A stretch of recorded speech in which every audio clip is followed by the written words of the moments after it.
به وإقابه ومن شر عباده ومن همزات الشياطين وأن يحضرون. إن الحمد لله نحمده ونستهديه ونعوذ بالله من شرور أنفسنا ومن سيئات أعمالنا. من يهده الله فلا مضل له ومن يضلل فلا هادي له، وأشهد أن لا إله إلا الله وحده لا شريك له، وأشهد أن محمدا عبده ورسوله صلوات الله وسلامه عليه وعلى آله وصحبه ومن تبعهم بإحسان إلى يوم الدين.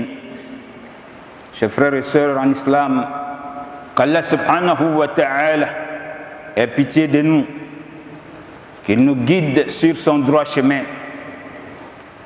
Alhamdulillah, louange à Allah subhanahu wa ta'ala qui nous permet de voir le début de ce nouvel an, qui nous permet aujourd'hui d'être à cette prière de vendredi qui sera le premier de l'année 1444 de l'Hégire, chers frères et sœurs. On doit pouvoir dire Alhamdulillah Rabbil Alamin, parce que l'année passée, on a vu le premier vendredi, et voilà que 12 mois après, Dieu nous permet encore de voir le premier vendredi de ce nouvel an en parfaite santé. Wallah, nous n'avons pas donné quelque chose à Dieu pour être là. Combien de gens qui se retrouvent actuellement alités, soit dans leur maison ou à l'hôpital? Combien de gens qui se retrouvent dans leur tombe? Qu'est-ce que cela en fait à Dieu? Rien. Alors vous et moi, on doit dire Seigneur, merci. À toi les louanges dans toutes les circonstances. Donc quand Dieu te laisse voir un nouvel an, tu dois te raviser toi-même. Tu dois essayer de faire une rétrospective de l'année passée et tu te remets en cause. Alors, tu dois savoir que le Dieu qui t'a permis de vivre, il est existant, il est éternel. Donc ça t'amène à poser la question, quel est le Dieu que l'on doit adorer? Quelle est la conception d'Allah subhanahu wa ta'ala dans l'islam? On va poser cette question au prophète sallallahu alayhi wa sallam et il va laisser Dieu lui-même répondre. Alors Dieu, par plusieurs messages, il s'est défini. Mais le message qui est le plus complet et qui est très court, c'est Surat al-Ikhlas. Dieu va dire, Mohamed, comme on te pose la question de savoir comment toi tu vois Dieu, parce que avant l'avènement de cette religion, avant l'avènement du prophète Mohammed sallallahu alayhi wa sallam, les gens avaient des conceptions de Dieu. Alors Dieu, il vient, il clarifie qui est Dieu. Il va dire Qul huwa Allahu ahad, Allahu samad, lam yalid wa lam yulad wa lam yakul lahu kufuwan ahad. Mohammed, dis-leur le Dieu qu'on doit adorer. Huwa Allah, on l'appelle Allah. Qul huwa Allahu ahad, il est unique. Allahu samad, c'est le Dieu absolu. C'est le Dieu dont toutes ces créatures ont besoin. Lui, il n'a pas besoin de nous. Subhanallah. Lam yalid, il n'a point enfanté. Wa lam yulad, il n'a pas non plus été enfanté. Wa lam yakul lahu kufuwan ahad. Alors, il n'a pas de semblable. Subhanallah. Wallahi, c'est en 4 phrases, en 4 versets que Dieu se définit de cette manière. Alors, quand c'est ta conception de Dieu, tu es sur la voie. C'est pour vous dire que tous les messagers, en commençant par notre père même Adam, Noé et autres, tous ont eu cette conception de Dieu. Le Dieu qu'ils adoraient, c'est le Dieu qui est vivant, éternel, qui veille sur la marche de toutes choses. C'est lui qui a tout créé et tout dépend de lui. Allahu khaliqu kulli shay wa huwa ala kulli shay'in wakil. Dieu, c'est lui qui a créé les cieux, la terre, tout ce que vous connaissez et ce que vous ne connaissez même pas. Et c'est lui qui veille sur leur vie. Donc leur vie, leur mort dépend d'Allah subhanahu wa ta'ala. C'est ce Dieu-là que tous les messagers ont adoré. Tous les messagers, j'ai dit. Alors si vous trouvez quelqu'un qui dit qu'il est d'une religion, qu'il prétend être céleste et qui n'est pas en train d'adorer ce Dieu-là, il est encore en train de chercher Dieu, il n'a pas encore vu Dieu. Donc le musulman, il est éclairé. Il sait quel Dieu on doit adorer, chers frères et sœurs. Donc ce Dieu, il va nous dire dans son livre وَمَا خَلَقْتُ الْجِنَّ وَالْإِنسَ إِلَّا لِيَعْبُدُونَ. On doit se poser cette question: pourquoi Dieu nous a créés? Beaucoup de gens ne peuvent pas répondre. Dieu lui-même, il répond aussi: وَمَا خَلَقْتُ الْجِنَّ وَالْإِنسَ إِلَّا لِيَعْبُدُونَ. Je n'ai créé les génies et les humains qu'afin qu'ils m'adorent. Ça, c'est le but de notre création.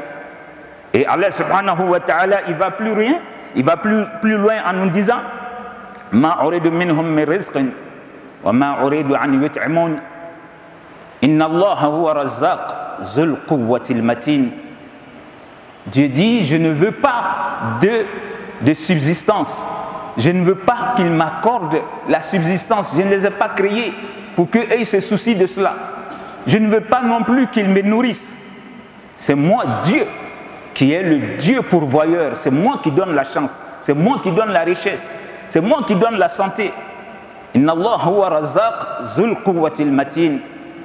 Et c'est moi qui suis le Dieu le puissant, le Dieu qui est capable de tout faire. Donc le musulman, il sait qu'il a été créé pour adorer Allah subhanahu wa ta'ala.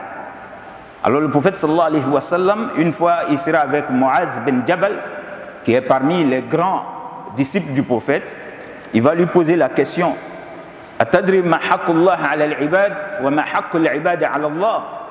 Muaz, est-ce que tu sais quel est le droit de Dieu sur ses créatures et quel est le droit des créatures aussi vis-à-vis de Dieu? Muaz va dire: Allahu wa rasuluhu a'lam. Et ils étaient très bien éduqués. Ils montrent, Dieu, le prophète lui demande: est-ce que tu connais le droit de Dieu sur ses créatures et le droit des créatures vis-à-vis de Dieu?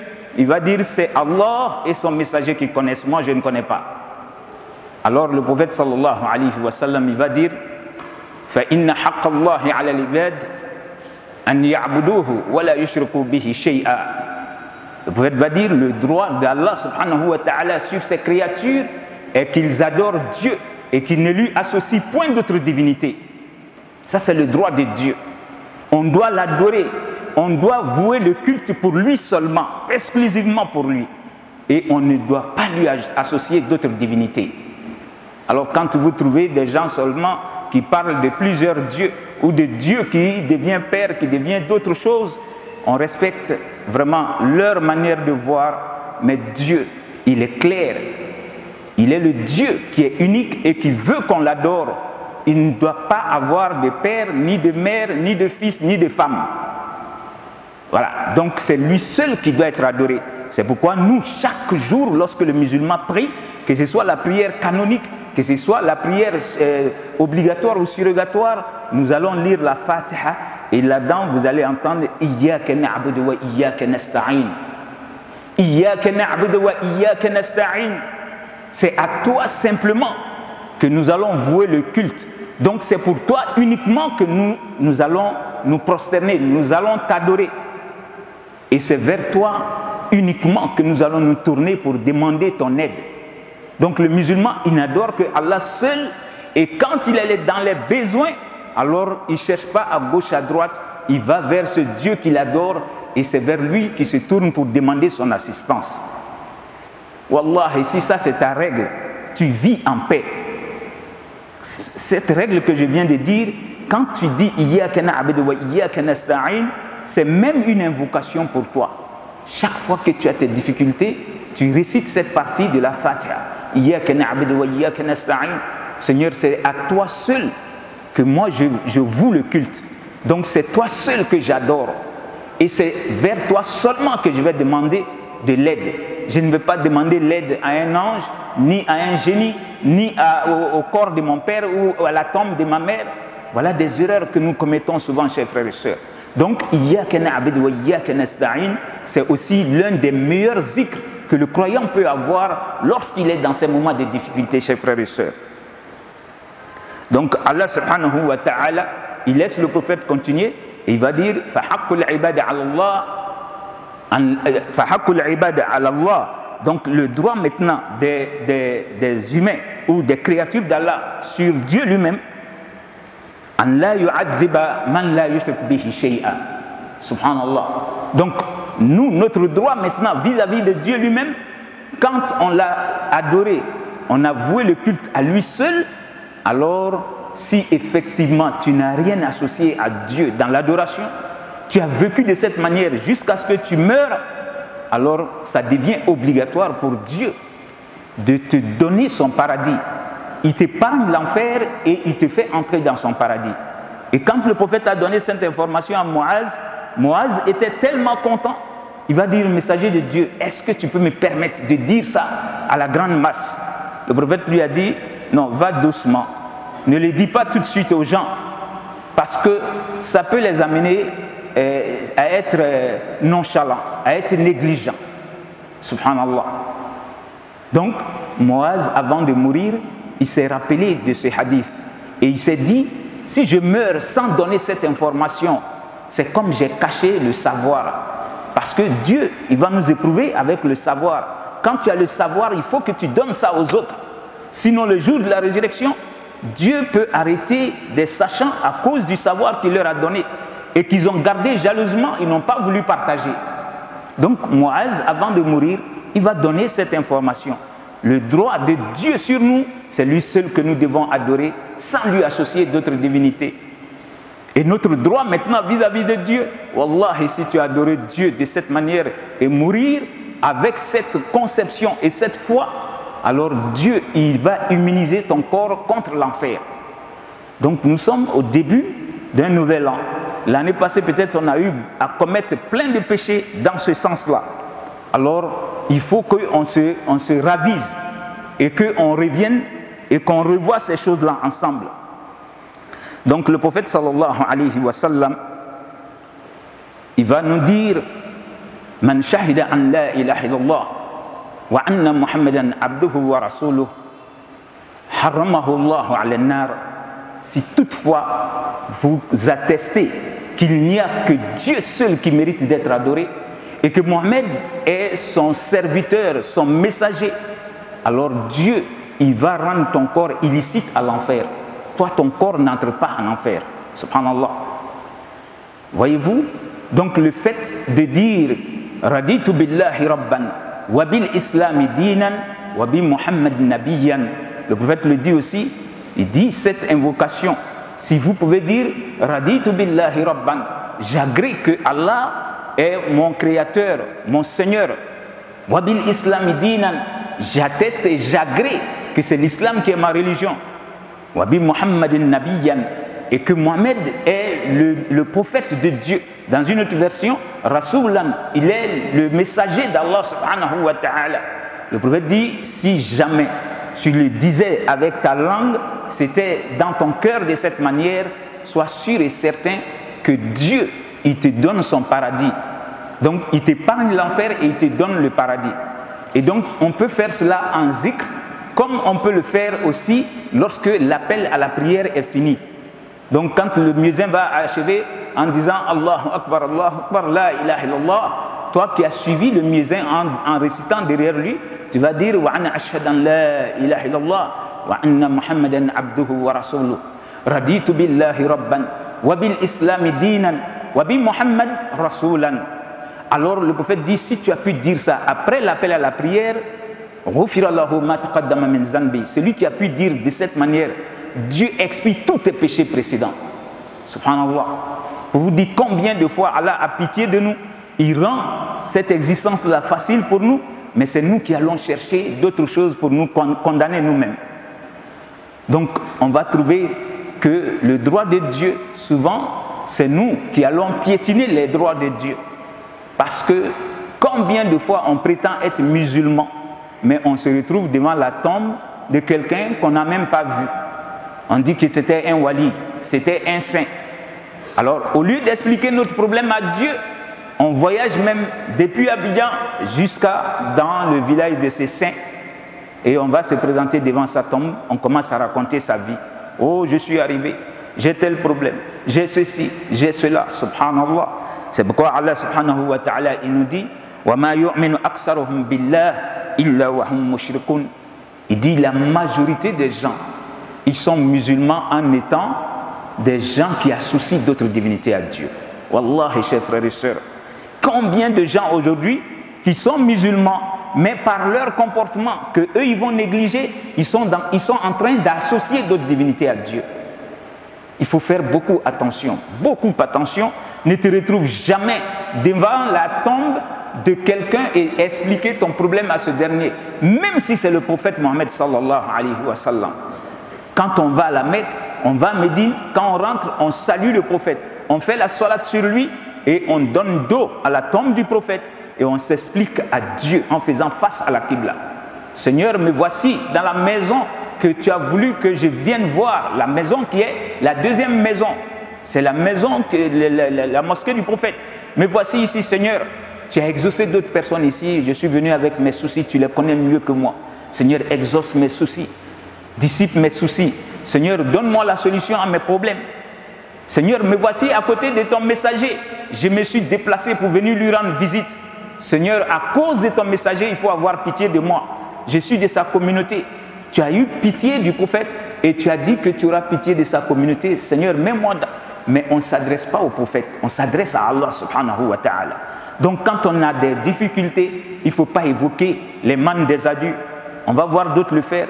D'autres même versent de l'eau, qu'ils sont en train de donner de l'eau d'abord à leurs aïeux avant d'expliquer leurs problèmes. Les musulmans commencent à entrer dans ces erreurs. Voilà. Ou bien quand c'est trop dur, il dit, ah, mon père m'avait dit, si j'ai des difficultés, j'ai qu'à évoquer son nom seulement. Hé papa, me voici, il faut que tu me viennes en aide. Wallah, si tu l'as fait, tu as associé autre chose à Allah. On commet ces erreurs-là, chers frères et sœurs. Et d'autres ont des zikrs. Dans les zikrs où on appelle Jibril, on appelle Mikaïl, et on pense que c'est rapide. La hawla wa la quwwata illa billah. Il ne faut jamais commettre cette erreur. Même si c'est le plus grand des marabouts. Voilà, c'est pour dire que c'est le cheikh qui m'a donné un zikr dans lequel il y a le nom d'un génie ou le nom de je ne sais quoi. Parce que souvent les noms pareils sont longs. Et tu t'assois en train de faire ces zikrs. Tu es en train d'invoquer le nom des anges, mais ils vont refuter que tu les as appelés.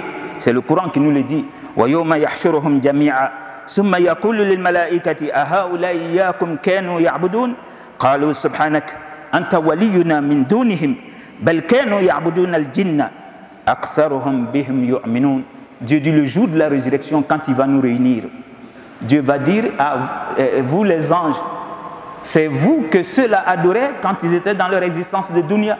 Les anges diront, Seigneur, gloire à toi, c'est toi qui es le Seigneur. Et ils nous appelaient, nous on ne savait même pas. Ils avaient foi aux génies. C'est les génies qu'ils adoraient, ce n'est pas nous. Donc pour dire qu'on ne doit pas faire n'importe quelle sorte de zikr. Quand on te donne un zikr qui est très long, avec des différents noms, trouve quelqu'un qui comprend bien l'arabe et qu'il puisse te situer par rapport à ce qui est dit dans le zikr. On ne fait pas n'importe quelle sorte de zikr. Il y a des zikrs, on te dit non, c'est très rapide, mais tu seras en train d'appeler les génies effectivement. Et s'ils apparaissent devant toi, tu n'as pas pu supporter leur présence, tu peux contracter la folie automatiquement. Combien de gens qui ont été fous de cette manière, pensant qu'ils sont en train de s'approcher de Dieu. Donc, chers frères et sœurs, faisons beaucoup attention au début d'un nouvel an et revenons repentissant vers Allah subhanahu wa ta'ala. Donc, Allah subhanahu wa ta'ala, il nous prévient aussi dans son livre en nous disant Inna Allah la yaghfiru an yushraka bihi wa yaghfiru ma duna dhalika liman yasha. Dieu, il ne va jamais pardonner qu'on lui associe autre chose dans l'adoration. Si tu meurs sans t'en repentir, tu dois éterniser en enfer. Donc Dieu dit, il peut pardonner tous les autres péchés pour celui qui veut. Pour vous dire que le jour qu'on va se présenter devant lui, qu'il ait pitié de nous et qu'il ne nous prenne pas au détail, qu'il fasse de notre jugement un jugement facile. Et il est le seul qui peut le faire. Si tu ne t'es pas repenti du fait que tu as associé autre divinité à Dieu, S'il t'a saisi au moment de la mort, Dieu ne veut plus de ton repentir. Comme ce fut fait contre Pharaon. Pharaon qui était un outrancier, qui a dépassé les bornes en disant que lui-même il est Dieu. Mais le jour que Dieu l'a choisi pour le prendre, puisque 40 ans durant, Moïse est en train de le prêcher, de lui dire de revenir vers Dieu, il a refusé. Dieu l'a saisi et l'a noyé avec 1 million de personnes qui le suivaient dans cette foi qu'il était Dieu. Alors ce jour-là coïncide au 10e jour de ce mois sacré de Muharram, qui est appelé Ashura. Et le prophète sallallahu alayhi wa sallam, il va nous recommander de jeûner ce jour-là. Si vous pouvez jeûner, alhamdulillah. Si vous n'avez pas pu jeûner, vous n'avez pas fait de péché. C'est surrogatoire. Par contre, le prophète sallallahu alayhi wa sallam, il va inciter même les gens à faire le contraire de ce que les Juifs faisaient. Et ils choisissaient le jour juste, qui est le 10e jour de Muharram pour jeûner. Le prophète va dire, soit tu fais précéder le jour J, qui est le 10e jour, en faisant le 9 et le 10, ou bien le 10 et le 11. Et si tu veux même, tu peux jeûner le 9, 10, 11. Alors, il dit, celui qui peut le faire, ça expie les péchés de l'année passée. Voyez-vous, Dieu nous offre ici encore une opportunité. L'année passée, il t'a laissé vivre et il te laisse voir le nouvel an.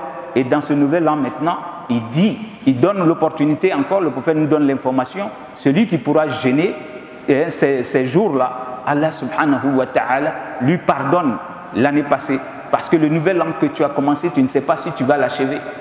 Wallahi, qui sait si tu vas achever cette année-là.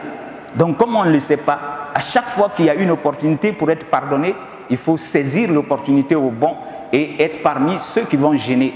Donc c'est à partir du 7, 8 et 9. Donc si tu peux jeûner ces 3 jours, 7, 8 août, il faut le faire pour avoir les 3 jours. Ou bien tu jeûnes le 7 et le 8, ou bien tu jeûnes le 8 et le 9, qui vont coïncider au 9 et 10, ou bien le 10 et le 11 du mois de Muharram. Donc Allah subhanahu wa ta'ala ait pitié de nous, qu'il nous pardonne tous nos péchés, il nous connaît mieux que nous-mêmes, et qu'il nous laisse vivre longtemps pour qu'on puisse l'adorer comme ça se doit. Brothers and sisters, Allah subhanahu